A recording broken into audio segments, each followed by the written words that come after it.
मुख्यमंत्री सौर कृषी वाहिनी योजनेत सुमारे 10,000 कोटी रुपयाचा महाघोटाळा झाला असल्याचा गंभीर आरोप शिवसेना उद्धव बाळासाहेब ठाकरे पक्षाचे नेते तथा राज्याचे माजी विधान परिषद विरोधी पक्षनेते अंबादास दानवे यांनी ट्विटद्वारे केला आहे। राज्य सरकारने सदरील प्रकरणाची सखोल चौकशी करावी अशी मागणी दानवे यांनी यावेळी केली आहे। पारंपरिक ऊर्जा विभाग सांभाळते याचे अतुल सावे संभाजीनगरचे याचे मंत्री आहेत। मला वाटत नाही यांचं या खात्याकडे कॉन्ट्रॅक्टशिवाय काही लक्ष आहे। माझी जी माहिती कॉन्ट्रॅक्ट गुत्ता याच्याशिवाय यांचं या खात्याकडे पूर्णपणे दुर्लक्ष आहे।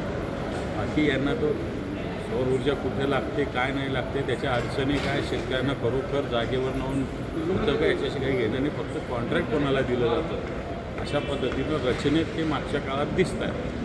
मी बाकी त्यांच्यावर आरोप करणार नाही, परंतु त्यांच्या अधिकाऱ्यांनी अशा पद्धतीने गैरव्यवहार केलं याच्यावर त्यांनी दुर्लक्ष केलं असं माझं स्पष्ट मत आहे। म्हणून या सगळ्या प्रकरणाची सखोल चौकशी व्हावी। आणखी एक मुद्दा आला की महावितरण विभागामध्ये 125 कोटीचा घोटाळा सेम अशाच पद्धतीने केला आहे असं राहुल पन्हाळेंनी।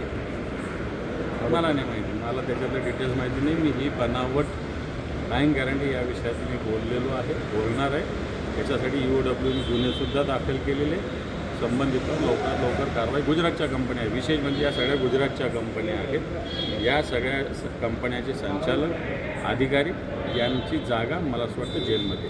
आता परवापासून अधिवेशन